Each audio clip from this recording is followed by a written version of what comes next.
26장 12절에서 15절 말씀.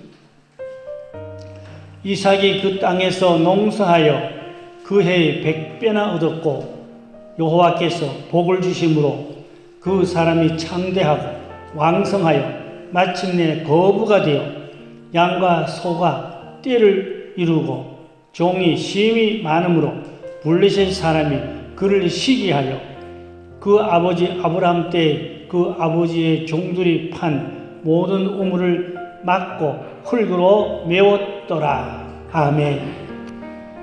오늘은 이삭의 우물 전쟁이란 제목으로 함께 은혜를 나누려고 합니다. 이삭이 블레셋, 그랄 땅이라고 그럽니다. 그랄 땅에 블레셋으로 가서 거기서 목축도 하고 또 농사도 하였어요. 그런데 하나님이 엄청나게 복을 주셨습니다. 오늘 성경 말씀 보니까 거부가 됐다고 그랬어요. 창대해졌다고 그랬어요. 창대해졌다. 거부가 됐다. 종들이 많고 재산이 엄청 많아졌어요. 엄청 축복이지요. 근데 이 이삭이 이런 축복을 받은 데는 여러 가지 원인이 있겠지만 뭐니 해도 조상 아브라함의 하나님, 아브라함의 그 은혜와 축복이 이삭으로 이렇게 조상으로부터 흘러내려온 축복이라고 볼 수가 있습니다. 그런가 하면 또 이삭은 모리아산에서 순종하고 온몸이 밧줄로 묶이고 아버지가 칼을 들이대도 순종했습니다. 근데 이삭이 어린 나이가 아니고 청년, 힘이 왕성한 청년이었어요. 얼마든지 아버지를 밀쳐버리고 도망갈 수 있었어요. 얼마든지 아버지를 밀쳐버리고 도망갈 수 있었지만 순종했어요. 그래서 이삭이 복을 받은 것은 첫째 아브라함, 조상의 하나님의 은혜와 복이고 그 다음에는 순종의 복입니다. 철저히 순종했어요. 창세기 26장 5절 말씀 보니까 이는 아브라함이 내 말을 순종하고 내 명령과 내 계명과 내 율례와 내 법도를 지켰음이라 하시니라. 아브라함이 철저한 신앙의 믿음의 조상이 아닙니까? 그러니까 이삭은 아버지에게 그 엄청난 축복권을 받은 거죠. 우리가 그래서 아브라함 같은 영장신앙, 아브라함 같은 믿음의 사람 되셔서 오늘 성경 말씀대로 순종하고 또 계명과 율례를 법도를 지켰다. 그러니까 하나님 말씀대로 살았다 이 말이지요. 아브라함이. 그러니까 또 하나님 말씀 순종해서 이삭을 제물로 드렸고 그러니까 이삭은 또 절대로 순종했고 이로 말미암아 그 가정에 복이 임했습니다. 그래서 이삭이 살아가는 동안에 이 우물 때문에 조금 다툼은 있었지만 일평생 이삭이 사는 그 생활은 순탄한 복이었습니다. 우리가 인생을 살아가려면 험곡이 많잖아요. 험난한 생활이 많지요. 여기 연세 드신 우리 장로님이나 권사님들 한 생애를 돌아보면 어려웠던 험했던 일들도 왜 없었겠어요. 많았지만 여기까지 하나님 도우심과 은혜로 살으셨는데 그래도 이삭은 순탄했어요. 평생 사는 그 삶이 순탄했어요. 그리고 복을 많이 받았어요. 원인이 뭐라고요? 첫째, 아브라함. 부모의 신앙과 그 믿음을 이어받았고 부모로부터 축복권을 이어받은 거지요. 그리고 절대 순종. 목숨까지도 아끼지 않고 순종해서 그 복을 받았던 것입니다. 그런데 아브라함이 이 그랄에서 농사를 지었는데 큰 복을 받았어요. 오늘 성경 말씀 보니까 창대해졌다. 왕성해졌다. 거부가 됐다. 43절이 뭐예요? 13절이네요. 26장 13절에 보니까 첫째 창대해졌다. 시시한 걸 창대하다 그러니까 왕성해졌다. 거부가 됐다. 이 이방 땅이거든요. 이방 땅에 가서 이렇게 빈손으로 내려갔죠. 이방 땅에. 내려가서 종들이 많아지고 이렇게 창대해졌다. 거부가 됐다. 왕성해졌다. 엄청난 복을 받았어요. 근데 그 복을 받은 또 이유가 있어요.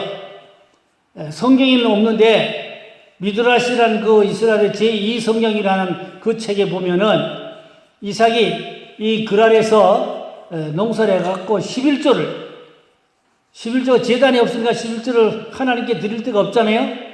11조를 떼어서 가난한 사람, 어려운 사람들에게 구제하는 방향으로 나누어 줬다 그럽니다. 그 11조를 하나님께 드린 거지요, 결국은.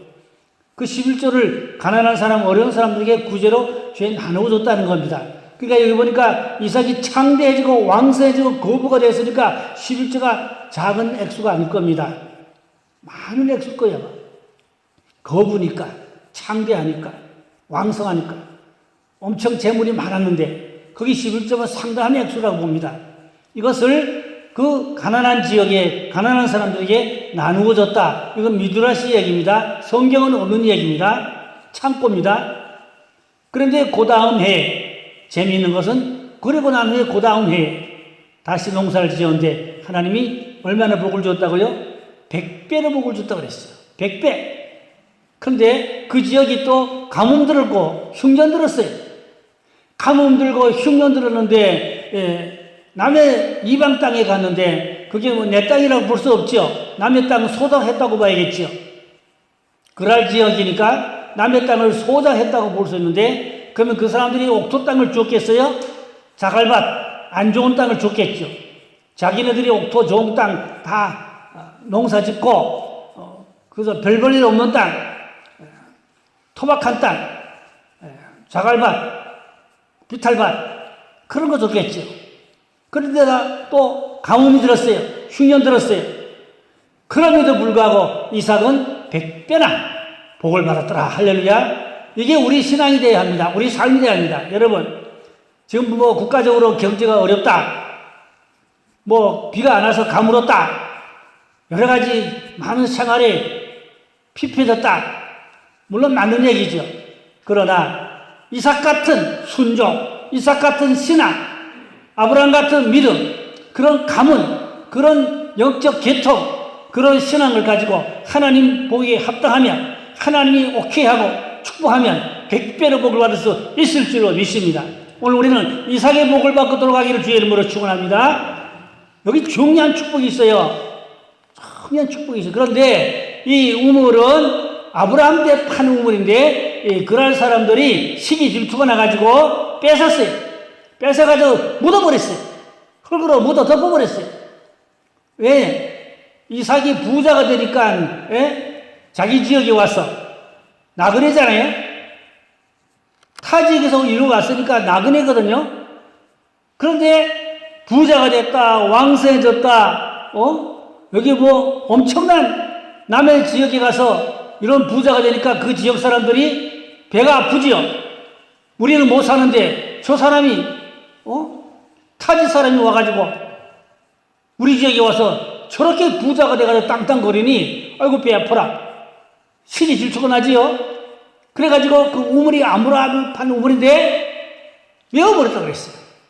여러분, 중동 지역에는 물이 아무 데나 있는 게 아니고 물 구하기가 어렵고 또 우물을 파도 우물이 뭐 10자, 20자 판다고 물 나오는 게 아닙니다. 수십 기를 파야 물이 나올까 말까예요. 우물 하나 파기가 굉장히 어렵습니다. 아브라함 때 파는 우물인데 엄청 그 우물이 굉장히 깊은 우물입니다. 깊이 파에 나오는 우물입니다. 그쪽 지역이 그런 지역입니다. 지역적으로. 그런데 이 사람들이 시기 질투가 나니까 우물을 메어버렸거든요. 물이 없잖아요. 물이 없으면 가축을 먹일 수 없죠. 사람이 먹고 살 수가 없죠. 물이 없으면 사람이 못 사는 거예요. 쌀은 없어도 살아도 물은 없으면 못 살아요. 그러니까 가만히 그랄 왕이 생각해보니까 아비멜렉이 생각해보니까 안 되겠다 싶으니까 고민하는 끝에 딴 데로 보내버렸어요. 그래서 이렇게 우물 가지고 다투고 이렇게 사람들이 시기 질투하고 분쟁나고 그러니까 안 되겠다 싶으니까 딴 지역으로 보냈어요. 다른 지역으로 갔거든요. 다른 지역으로 가서 이삭이 우물을 다시 팝니다.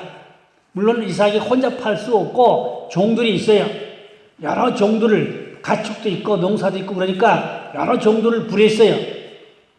그 종들을 통해서 우물을 팠어요. 이 우물이 창세기 26장 30절에 있습니다. 에색이라고 그랬어요. 에색. 이 에색이라는 말은 다툼이란 뜻입니다. 그런데 에색이라는 우물을 타 지역으로 옮겨져 가서 팠는데, 이 아비멜렉 종들이 거기까지 쫓아온 거입니다. 꽤 먼 거리일 텐데 쫓아와서 또 그 우물을 뺏어버렸어요. 우물을 뺏어버리니까 또 우물을 뺏기잖아요. 우물은 생명권이거든요. 생존권이거든요. 사람이 없어 살아도 물 없어 못 산다고 그랬죠? 우물은 생존권이야죠. 그 우물을 또 시기 줄 때가 또 뺏었으니까 또 이삭은 싸우려 하지 않고 그냥 양보 하나 주고 그냥 져주고 그러는 스타일입니다. 뭐 같이 막 충돌하는 스타일은 아닙니다. 그냥 뺏으면 뺏기고 양보하고 그냥 져주고 이런 스타일입니다. 이삭은. 그렇지만 일단 뺏었단 말이죠. 뺏어가지고 이 그랄 사람들이 뺏어가지고 물을 길어보니까 물이 안 나와. 물이 말라붙었어. 우물이 말라붙어서 물이 안 나온단 말이죠. 안 나오니까 버렸단 말이야. 이 물이 안 나온다고 버렸는데 이삭의 종들이 물을 길러보니까 물이 나오는 거야. 신기하죠? 이게 뭘 의미합니까? 악한 놈들이 시기 질투하고 우물을 뺏어가지고 자기네가 그 우물을 퍼먹고 살려고 그러는데 보니까 물이 안 나와. 우물이 말라붙었어요. 그래 버렸죠. 물이 안 나오니까 버렸을 거 아닙니까? 그런데 이삭의 종들이 가서 우물을 버리는 우물이니까 다시 길러보니까 또 물 나와. 하나님이 사랑하는 자들에게는 물을 주시고 미워한 자에게 하나님 미워한 자에게는 물을 안 주시고 그렇지요. 아멘.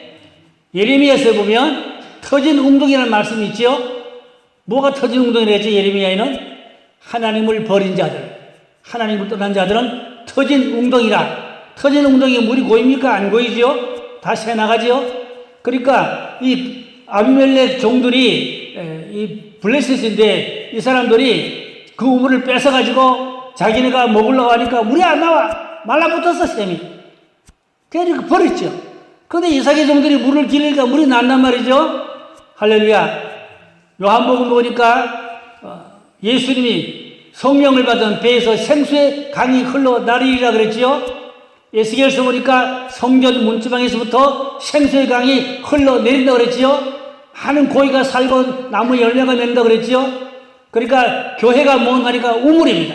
아멘. 교회가 우물인데 하나님을 기쁘게 하고 하나님을 잘 섬기면 성령의 생수가 철철 흘러넘치고 축복의 강이 흘러넘쳐서 여러분의 삶이 부드러워지고 복될 줄로 믿습니다. 그러나 시기 질투하고 싸우고 대적하고 못된 짓 하면 물이 말라붙었어. 그 말은 교회가 싸우고 다투고 분쟁하면 성령의 생수가 흐르지 않아. 축복의 강이 흐르지 않아. 아멘.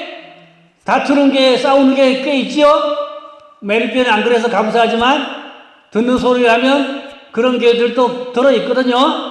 교회 안에서 다투는 교회 꽤 있거든요. 그러면 뭐가 없어져요? 생수의 강물이 말라붙는다. 성령의 생수.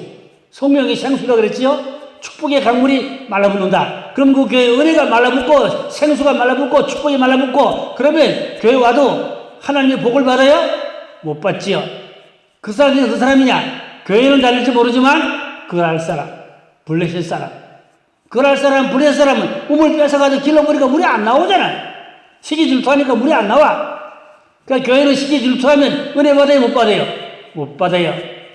교회 와서 시기 질투하지 말고 감사하고 순종하고 사랑하고 양보하고 순종하고 그러면 복을 받고 생수의 강이 흐르고 축복의 강이 흐르고 아멘. 여기 영적인 의미가 아주 많습니다. 보통 많은 거 아닙니다. 자, 그 다음에 또 시기 질투해서 거기를 떠났어요. 두 번째 또 다른 지역으로 또 옮겨갔어요. 옮겨갔는데 창세기 26장 21절에 보니까 두 번째 우물을 다시 팠어요. 또 우물을 파는데 이 우물을 신나라 그랬어요. 신나란 말은 혼란이라는 뜻입니다. 혼란. 자, 여기도 또 이 아비멜렉 종들이 또 쫓아와서 또 시기 질투하고 우물을 또 뺏었어요. 뺏으니까 이삭은 안 싸웁니다. 그냥 양보하고 그냥 져주고 그냥 넘겨줘 버리고 또 딴 데로 또 가서 다시 또 파고 이런 스타일입니다. 교회에서 지는 자가 축복을 받아요. 양보한 자가 축복을 받아요. 아멘. 이긴 같지만 지는 겁니다. 시기 질타고 이겨먹고 뺏어먹고 그러면 당장 뭐가 되는 것 같지만 우물이 말라붙었는데 뭐가 되긴 뭐가 돼요? 안 되지요. 복이 없는데 생수의 강에 말라붙었는데 뭐가 되겠어요? 안 되잖아요. 그러니까 교회 오면 시기 질타고 뺏어먹고 싸운 데가 아니고 이삭같이 좀 양보하고 좀 져주지만 그래도 이삭은 믿음의 사람이고 축복의 사람이죠. 순종의 사람이죠. 그 이삭은 우물을 파는 데마다 생수가 쏟아졌죠. 여러분 우리나라는 아무데나 땅 파면 물 나오지만 그 중동 지역은 아무데 땅 판다고 물 나오는 게 아닙니다. 수십 질 파도 물 안 나오면 그냥 마른 우물로 그냥 버리고 다시 또 파야 돼요. 딴 데 가서. 물이 안 나오면 아무데나 물 나오는 게 아닙니다. 그 물이 나와도 엄청 깊이 파야 물이 나옵니다. 제가 성주순례 가서 이스라엘 땅입니다마는 화이스도 고라스나 베스다 그랬지요. 그쪽 지역 어디로 올라가 산 지역인데 그쪽에 성주순례 아주 안 가는 그런 비코스인데 거길 가본 적이 있어요. 거기 갔더니가 이삭의 우물이 있더라고. 이삭의 우물을 봤어요. 엄청 깊어요. 밑바닥이 물론 물이 안 보이죠. 캄캄하게 내려보면 돌로 이렇게 다 뺑뺑 돌려 싸가지고 깊이 수십씩 판 것 같아요. 몇 미터인지도 모르겠어요. 그 가이드가 돌 한번 던져보라고 그러더라고. 그래도 우물에다가 돌을 하나 딱 던져봤거든요. 돌이 내려가잖아요. 한참 내려가니까 퐁당 하는 거예요. 그 돌이 내려가다가 퐁당 하는 그 시간이 한참 한 5초 이상 내려가는 것 같아요. 그러면 엄청 깊이 내려갔다는 얘기죠. 안 보이니까, 밑이 안 보이니까 얼마인지 몰라. 하여간 깊다는 건 틀림없어. 엄청 깊어야. 그 돌 던지니까 한참 내려가다가 퐁당한 소리가 들리니까, 아하. 그게 이삭의 우물이라고 가이드가 그러더라고요. 그러니까 그 옛날에 팠던 우물이 지금도 있긴 있어요. 그렇게 흔적이 있습니다. 그래서 이삭이 이제 이 우물을 또 양보했어요. 그랄 사람들이 거기까지 또 쫓아와가지고 우물을 또 뺏었어요. 또 뺏어서 묻어버렸어요. 우물을 흙으로 묻어버렸어. 물 못 퍼먹게. 그런데 그 사람들이 가고 난 후에 또 이삭의 종들이 다시 파보니까 또 물이 또 나. 어쨌든 간에 이삭의 종들이 그 우물을 관리하고 물을 길르면 물이 나고 그랄 사람들이 와서 뺏고 물을 길르면 물이 안 나고 여기 특징입니다. 그러니까 우리는 양보할지라도 져줄지라도 순종하고 믿음의 사람이 되면 하나님이 복을 주시고 시기 질타고 뺏어먹고 싸우고 그러면 하나님이 복을 걷어가면 생수가 말라붙듯이 축복이 없어진다 이 말입니다. 그래서 세 번째로 다시 또 딴 지역으로 옮겨가서 또 우물을 팝니다. 세 번째 우물입니다. 창세기 26장 22절에 있는데 다시 다른 지역으로 가서 우물을 팠는데 그 이름은 르호봇이라고 그랬는데 르호봇이라는 말은 넓은 장소라는 뜻인데 여기 축복입니다. 왜 축복이니까 이 그랄 사람들이 우물을 벌써 아브라함 우물, 첫 번째 우물, 세 번째 우물, 우물을 세 번 뺏고 끌어묻고 빚짓다 해봤거든요. 안 되겠다. 안 되겠다 싶어서 그냥 이제는 포기해버렸어요. 시기 질투 다툼을 포기했단 말입니다. 이 블레셋 사람들이. 그래서 여기 이제 안정되고 땅도 넓고 편만하고 거기서 이제 평화롭게 안정되게 거기서 이제 정착을 하고 이제는 다툴 일이 없고 뺏길 일도 없고 싸울 일도 없고 거기서 축복을 받았습니다. 이삭이. 그래서 이 우물을 르호봇이라 넓은 장소라 그런 뜻입니다. 우물을 우리는 다시 파야 돼요. 왜 다시 파야 되냐? 교회가 싸웠다, 분쟁했다, 은혜가 말랐다, 심령이 말랐다, 또 여호와께 범죄했다, 또 하나님의 뜻을 거슬렸다. 그러면 내 심령에 성령의 생수가 말라붙었어요. 우리 각자 마음속에 생수의 강 우물이 있어야 되는데 생수가 흘러나와야 되는데 우물이 말라붙으면 어떻게 돼야 돼요? 회개하고 다시 우물을 파야 돼. 오늘 밤에 여러분의 심령에 우물이 말라붙었으면 회개하고 우물을 다시 파서 생수가 펑펑 흘러나려서 복된 자가 되기를 주님의 이름으로 축원합니다. 이 중요한 겁니다. 우물을 다시 파자. 이삭은 우물을 3번 팠어요. 3번째 판 우물은 다툼이 없었어요. 평화로웠어요. 이제는 시기 질투하던 이 그랄 사람들이 포기했어요. 안 되겠다 싶으니까 아예 포기해버렸어요. 그러니까 이제는 이삭에게 평화가 왔어요. 다툴 일이 없으니까 안정된, 이제 정착된 그러한 생활을 누릴 수가 있었습니다. 그러면 이 우물에 영적 의미가 있어요. 영적 의미가 뭔가 하니까 첫째 우물, 첫 번째 우물은 에색이라고 했는데 이 우물을 성전에 비합니다. 우물은 성전으로 비한다. 에스겔서 말씀대로 에스겔 성전에 생수가 흘러내렸잖아요. 그렇지? 성전이 바로 우물이다. 그러면 첫째 우물은 무슨 성전이냐? 솔로몬의 제1성전으로 그렇게 영적 의미를 해석해 보는 것입니다.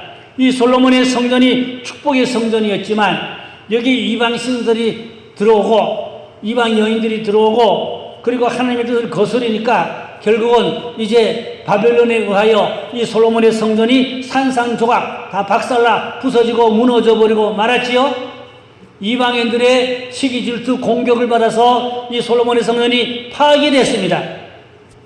그래서 하나님의 택한 백성들이 있는 성전이 생수가 흐르는 축복의 강이 흐르는 그러한 성전이지만 이방인들이 와서 거기를 짓밟고 거기를 이제 탐색하고 그것을 빼앗을 때는 생수가 흐르지 않고, 그러니까 이 성전은 불신자들 이방인들에는 축복을 줄 수가 없고 하나님을 잘 믿는 사람들에게 복을 주는 곳이 성전인 줄로 믿습니다. 이 성전은 하나님의 백성들이 모여 기도하고 예배할 때 하나님이 생수를 쏟아부어 주시고 축복을 쏟아부어 주시는 것이지, 이방인들이 여기 와서 뭐 못된 짓을 한다, 이방인들이 여기 와서 나쁜 짓을 한다, 그러면 안 되지요. 되질 않습니다. 주전 270년 전에 북쪽에 있는 나라에서 저쪽에 헬라 쪽에서 안티오 장군이 와서 성전을 뺏었어요. 그 성전은 스룹바벨의 제2성전이었는데 성전을 뺏어가지고 거기 성전에다가 돼지대가리 갖다 놓고 제사 지내고 우상 신전 갖다 놓고 그리고 주의 백성들을 다 잡아 죽이고 그리고 막 끄슬고 연기나고 교회가 온전히 우상되고, 그러니까 하나님의 축복이 싹 걷어가 버렸어요. 하나님의 축복이 싹 말라붙어 버렸어요. 그러니까 아름다운 성전, 은혜로운 성전이 정말로 제사장이 하나님 앞에 거룩하게 제사를 드리고 예배하고 기도하고 그럴 때 토라의 말씀을 읽고 가르치고 배우고 그럴 때 하나님이 복을 주셔야 성전의 생수의 강이 흐르지. 불신자들이 이방인들이 와서 성전을 짓밟고 더럽히면 거기에 무슨 복이 있고 무슨 생수가 있겠어요? 절대 없죠. 없습니다. 그러니까 교회는 거룩한 곳입니다. 생명수가 흘러쓰도록 하나님의 말씀을 쫓아 아브라함같이 순종하고 지켜 행하는 그런 신앙을 가질 때 하나님이 성전을 통하여 복을 주실 줄로 믿습니다. 우리 성도들은 교회를 가까이요 성전을 통하여 하나님이 주시는 생수를 마시고 복을 받고 은혜를 받아서 우리의 삶이 이제 풍요로워야 할 줄로 믿습니다. 아멘. 교회를 가까이서 복을 받는 신앙이 되어야 합니다. 교회를 가까이서 은혜를 입고 복을 받아서 모든 삶이 이삭처럼 풍요해지는 그런 은혜가 있어야 할 줄로 믿습니다. 자, 그러면 두 번째 우물이 있어요. 두 번째 우물은 신나라고 그랬지요. 이 두 번째 우물을 스룹바벨의 제2성전으로 이제 말하기도 하고 혹은 헤롯 성전으로 말하기도 합니다. 물론 스룹바벨이 지은 성전은 솔로몬 성전을 파괴된 것을 이제 재건했지만 축소해서 돈이 없으니까 축소해서 지었어요. 그런데 헤롯이 이제 그 성전을 더 증축해서 더 크게 민심을 얻으려고 더 화려하게 잘 지었죠. 그래서 같은 성전이지만 스룹바벨 성전은 작은 성전이고 헤롯 성전은 그것을 더 증축해서 더 크게 아름답게 잘 지은 성전입니다. 이 제2성전은 주후 70년에 로마에서 티토 장군이 와서 이스라엘을 점령하고 예루살렘을 함락시키고 이 성전을 싹 파괴시켜 버렸어요.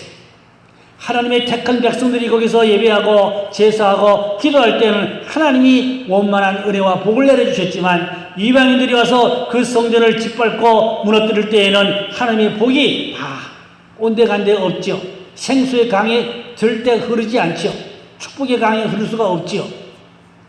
교회는 언제나 하나님의 생수의 강이 축복의 강이 흘러야 된다고 말씀을 드렸습니다. 그러면 세 번째 중요한 우물이 르호봇 우물이지요. 이 르호봇 우물은 평화가 있었다 그랬죠. 다시는 다툼과 전쟁이 없었다 그랬죠. 거기서 안정된 평화와 기쁨의 축복을 누렸다 그랬죠. 이 르호봇 성전은 영적 의미로 보니까 제3의 성전이 지금 없거든요. 이스라엘이 제3의 성전을 지으려고 많은 자재는 100% 다 완료해놓고 준비하고 있어요. 평화력은 어떤 평화의 어떤 협상이 이루어지면 제3의 성전을 짓는 거는 빨리 순식간에 후닥닥 지을 수 있다고 합니다. 이미 준비가 100%다 준비가 되어 있는 상태이기 때문에. 그래서 앞으로 제3의 성전이 르호봇 성전으로 다시 세워지게 되면 평화가 오고, 중동 평화가 오고, 평화협정이 맺어지고, 좋은 하나님의 축복과 은혜가 다시 있을 것이다. 그렇게 예측을 하고 예상을 하고 영적 의미를 짚어보는 것입니다. 중요한 것은 우리가 아브라함의 영장 믿음, 또 율례와 법도와 계명을 지키는 믿음, 이삭같이 죽도록 헌신하고 순종하는 믿음, 이것이 중요한 것입니다. 또 감사한 것은 아브라함이 이삭을 모리아산에서 하나님 앞에 제물로 바칠 때에 예언했다고 그래요. 성경에는 없지만 다른 이스라엘 제2성경이라는 미드라시 책에는 아브라함이 이삭을 바치고 거기다 예언하기를 이 장소가 하나님의 성전을 지어질 것이다. 예언했다고 합니다. 그 예언이 2000년 후에 이루어졌습니다. 물론 솔로몬 성전은 2000년이 아니죠. 1000년밖에 안 되죠. 솔로몬 성전은 아브라함으로부터 1000년 후가 솔로몬 성전이 됩니다. 이렇게 아름다운 좋은 성전이 거기에 지어지게 되었던 것입니다. 그러므로 우리가 성전이 있는 것이 축복인 것입니다. 어느 지역에도 성전이 있어야 그 지역이 복을 받고 그 지역도 하나님이 복을 주실 줄로 믿습니다. 그래서 성전이 없는 지역, 황폐한 지역이지요. 한국은 동네마다 교회가 있는 것이 축복인 줄로 믿습니다. 일본에는 아무리 가도 교회가 안 보입니다. 일본에 여관 다니도 교회 보기 어려워요. 한국은 동네마다 교회가 있죠. 서울에는 100m, 50m 총총 교회가 있죠. 밤이 되면 십자가 불빛이 엄청 많죠. 축복인 줄로 믿습니다. 하나님은 성전을 통하여 생수의 강, 축복의 강을 쏟아부어 주시는 줄로 믿습니다. 자, 이제 마지막으로 이제 찬송을 한 장 제가 부를 건데, 내게 이삭 같은 순종, 내게 이삭 같은 순종, 내게 이삭 같은 순종을 주소서. 할렐루야. 내게 이삭 같은 순종, 내게 이삭 같은 순종, 내게 이삭 같은 순종을 주소서. 이사야 12장 3절 4절에 보니까 그러므로 너희가 기쁨으로 구원의 우물들에서 물을 기르리로다. 그 달에 너희가 또 말하기를 여호와께 감사하라. 그 이름을 부르며 그 행하심을 만국 중에 선포하며 그의 이름을 높다 하라. 여기 보니까 우물이 나옵니다. 구원의 우물, 생수의 우물, 축복의 우물을 이사야가 예언했습니다. 마지막 결론으로 우리는 이삭 같은 온전한 순종과 11조로 또 아브라함 같은 그러한 신앙과 믿음으로 100배의 복을 누리는 저와 여러분 되고 우리 모든 성도들 다 될 수 있기를 주님의 이름으로 축복합니다. 기도하겠습니다. 할렐루야. 아버지 하나님, 아브라함의 영장신앙, 또 이삭의 순종하는 신앙, 11조로 구제하는 신앙, 양보했지만 하나님이 축복해 주셔서 우물을 팔 때마다 생수가 흘러 넘쳤습니다. 아버지 하나님, 우리 메르게 생수의 강이 흘러 넘치게 해주시옵소서. 우리의 심령에, 우리 가정에 생수가, 우물이 차고 넘치게 해주셔서 아버지 하나님여 복이 되게 하여 주시옵소서. 가난하여 쫓겨다니며 살지 말고 넉넉하여 나눠주며 살 수는 부요한 물권도 주시옵소서. 경제력도 주옵소서. 건강과 능력과 은혜도 주시옵소서. 제3의 성전이 다시 지어지려고 준비 중에 있습니다. 우리 심령 성전, 가정 성전, 교회 신령 영적 성전이 세워져서 성령의 생수가 강물같이 흘러내려서 복이 되게 하여 주시옵소서. 강물이 흐르는 곳에 문화가 발달하고 모든 생명이 살고 경제가 발달하고 복이 된다고 말씀했습니다. 우리 심령과 가정과 교회에 성령의 생수가 강같이 흘러내리는 복된 우리 하나님의 백성들 되게 하여 주시옵소서. 믿고 감사하며 우리 모두 예수님의 이름으로 기도드렸사옵나이다. 아멘.